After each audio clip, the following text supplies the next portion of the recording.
Noroña desafía a Trump, celebra petróleo en Cuba y exhibe el bloqueo inhumano de Estados Unidos. El senador Gerardo Fernández Noroña celebró la llegada de un buque ruso con 100,000 toneladas de petróleo a Cuba, calificando el hecho como un respiro para la isla, tras meses de escasez energética. En su posicionamiento denunció el bloqueo económico impuesto por Estados Unidos como ilegal, inhumano e infame, subrayando que, pese a la presión internacional, el pueblo cubano ha resistido sin ceder a intentos de desestabilización. Para el legislador, este envío representa no solo apoyo material, sino un símbolo de solidaridad internacional. Noroña también lanzó críticas directas al gobierno estadounidense, encabezado por Donald Trump, acusándolo de actuar con arrogancia y de buscar el control de recursos energéticos a nivel global. Señaló que la política exterior de Washington ha estado marcada por intervenciones unilaterales y presiones económicas, mientras contrasta con la resistencia de países como Cuba. En ese contexto, el senador defendió la postura de soberanía y dignidad del pueblo cubano, destacando que la llegada del petróleo abre la puerta a nuevas acciones de apoyo internacional. Veamos enseguida cómo el gobierno del narco Trump es tundido por Noroña por bloquear a Cuba ante el ardor de sus narcolacayos, el junior tóxico Claudio X y el evasor Salinas Pliego. Dice que en la mañana hice un video, algunos lo habrán visto, porque desde ayer se perfilaba la llegada del barco ruso. ¿Cómo se llama? Aquí tengo el dato. Aquí lo tengo. Con una cantidad muy importante de combustible. No, bueno, ¿qué pasa con esto? Ya está. Anatoly Constant, ¿no? O algo así. Anatoly Kolotkin. Anatoly Kolotkin. Sí, aquí está. Anatoly Kolotkin. O Kolotkin, que llegó al puerto de Matanzas hoy entre las 5 y las 6 de la mañana. Está previsto su arribo a las 6 de la mañana. Desde ayer se perfilaba ya la entrada a aguas territoriales cubanas o cerca. Los medios han dicho con permiso del gobierno de Estados Unidos. El presidente Donald Trump no tiene ninguna autoridad. Es un bloqueo ilegal, inhumano, infame, arbitrario, arrogante, el que desde hace 65 años tiene la isla de Cuba. Sus detractores, toda la derecha, los Krause, por poner un ejemplo, todos los comentócratas, todo el mundo que han viajado a Cuba, seguro, se solazan diciendo del fracaso de la isla y tratan de minimizar el tema del bloqueo económico.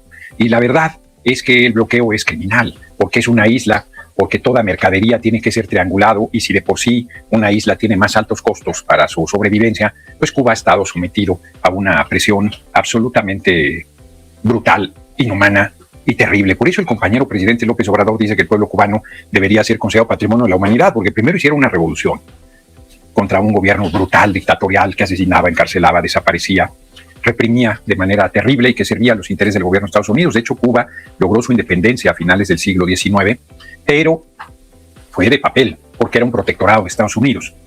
Y fue hasta la Revolución Cubana que se logró la independencia de Cuba.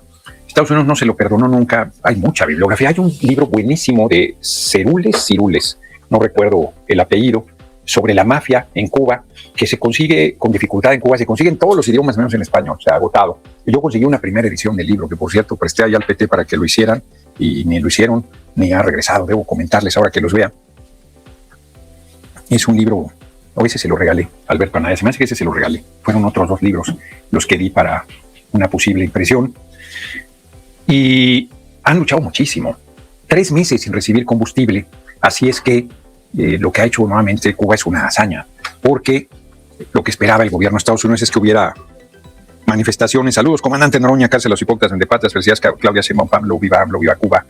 Y no vi que dijera Irán, pero seguro también en Palestina. Esperaba el gobierno de Estados Unidos que hubiera manifestaciones, inconformidad, que el propio pueblo cubano tirara a su gobierno y le abriera el camino al gobierno de Estados Unidos, pero no fue así. Y frente a la potencia militar que Rusia es, dijo: yo no tengo problema con que entreguen petróleo. Es más, dijo por primera vez algo humano. Dijo: tienen derecho a vivir. Y hoy su vocera, no me acuerdo cómo se apellida, le he oído algo así, dijo que iba a Estados Unidos a revisar caso por caso, queriendo endurecer. Caroline, pero ¿cómo? Leavitt. Caroline Leavitt dice. A mí se me hace que es diferente el apellido, pero por ahí va.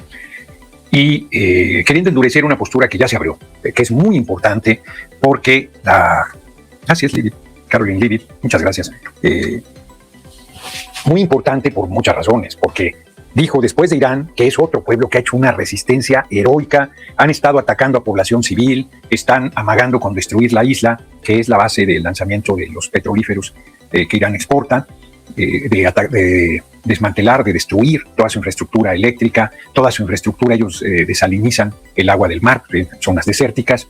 Dicho de otra manera, amenazan con destruir la infraestructura vital de Irán, que no tiene nada que ver con puntos militares y que no tiene ninguna justificación porque Irán sigue sin haber atacado a Estados Unidos. Ciertamente ha atacado bases de Estados Unidos que rodean su país como respuesta a la intervención militar de Estados Unidos. Se habla de la guerra de Irán, como leía yo en internet acertadamente. Se dice la guerra de Irán, la guerra de Irak, la guerra de Afganistán, y en realidad son intervenciones militares de Estados Unidos unilaterales, arbitrarias, y ya declaró hoy mismo el presidente Donald Trump que lo que quiere es tener el control del petróleo de Irán. O sea, es que se quita la máscara él mismo rapidísimo. Todo el discurso que hizo, como fue el caso de la República Bolivariana de Venezuela, tiene el objetivo de tomar, ya tiene la reserva petrolera más importante del mundo, la de Venezuela, y ahora quiere la tercera reserva más importante. Estados Unidos es un consumidor voraz de petróleo, consume 20 millones de barriles de petróleo al día. A ver, chécame el dato, creo que eso era lo que importaba, 20 millones de barriles de petróleo, pero creo que eso es lo que consume también. No, ¿cuántos barriles de petróleo al día consume Estados Unidos? De cualquier manera, hoy es un día muy positivo porque la llegada de combustible, es decir, 20 millones, 20.2, 20.4, el dato aumentó a partir del dato que yo tenía en punto 2, de punto 2 a punto 4, es un consumo de locura.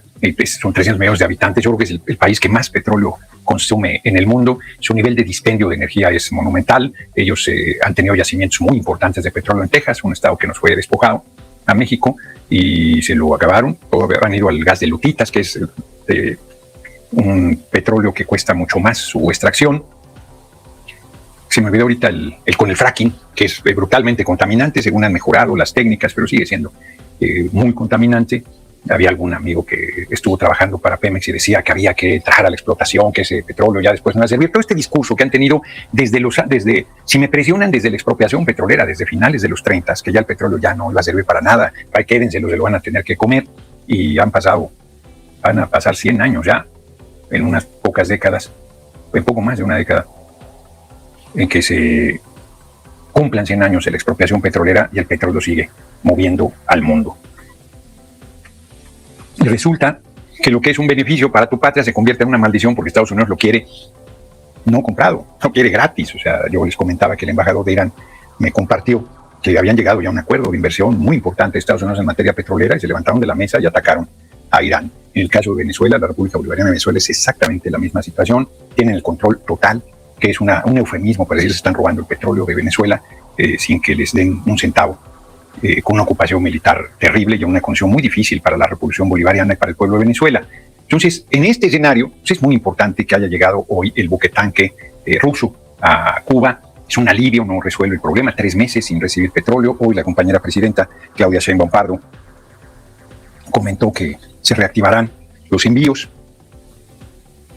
Híjole, me deslumbró. Gregorio Hernández, saludos desde la ciudad de Hawthorne, California, originario del Grullo, Jalisco, sigue siendo mi gallo, muchas gracias. Es que como estoy aquí con la luz, quedo como conejo lampareado y cuando volteo a ver el comentario no lo veo.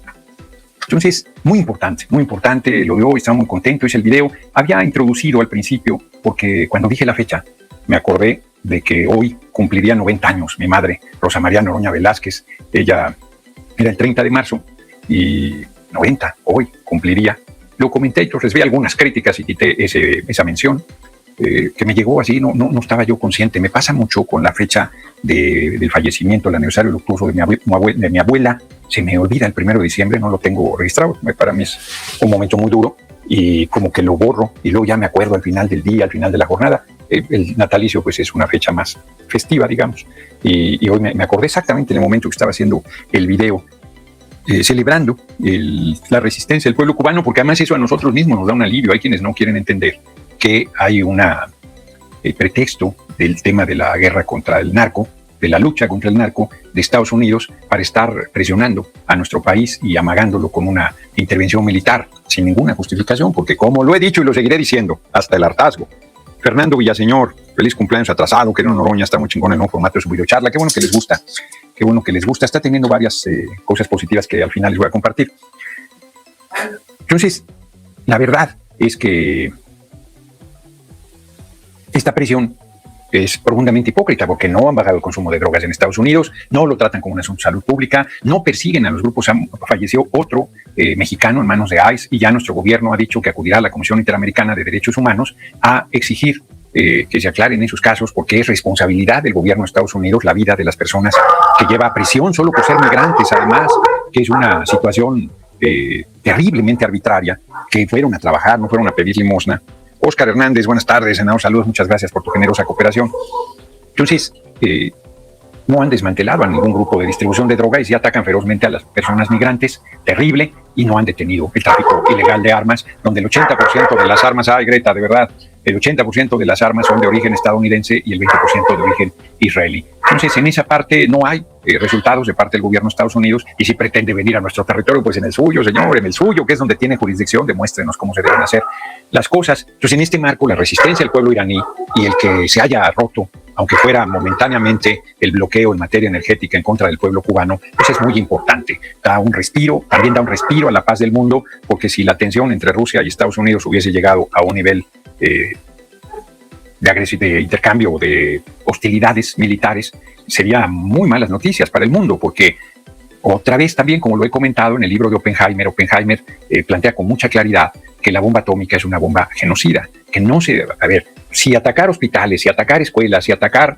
centros religiosos es prohibido por la ley, o sea, hasta la guerra tiene reglas y son crímenes de lesa humanidad, atacar a los civiles es absolutamente inaceptable. Y una bomba atómica, si estos misiles que están enviando supuestamente con mucha precisión, también no me cansaré de repetirlo, el primer día de la agresión contra Irán, 165 niñas fueron asesinadas, y cada vez sale más información terriblemente monstruosa, que pegó el primer misil y se fueron a la sala de oratorio de la escuela las niñas, y ahí recibieron el segundo misil que las mató, a las que quedaban vivas. O sea, es una cosa verdaderamente monstruosa. Estados Unidos no se hace responsable de estas brutalidades y no se detiene ahí, sino sigue la agresión contra el pueblo iraní, no contra objetivos militares. Y una bomba atómica pues destruye la totalidad. De hecho, han estado dos rumores insistentes. La semana pasada, que el presidente Trump habló de 5 días de tregua, se dijo que en realidad lo que buscaba era enviar a un grupo importante de mariners y de fuerzas especiales para invadir por tierra a Irán. De hecho, la concentración de militares estadounidenses, entiendo que anda en el orden de 50,000 integrantes, que es una fuerza militar considerable, y el poder de fuego que Estados Unidos tiene. Entonces es una situación muy peligrosa, y ahora se ha venido planteando que están valorando la posibilidad de un ataque nuclear, que eso sí sería pues muy grave, porque además no solo es la destrucción que causarían en Irán, no solo es las vidas de civiles que cobrarían, sino además es la radiación que generaría. Dale en me gusta, suscríbete, activa la campanita y compártelo para que más gente lo vea.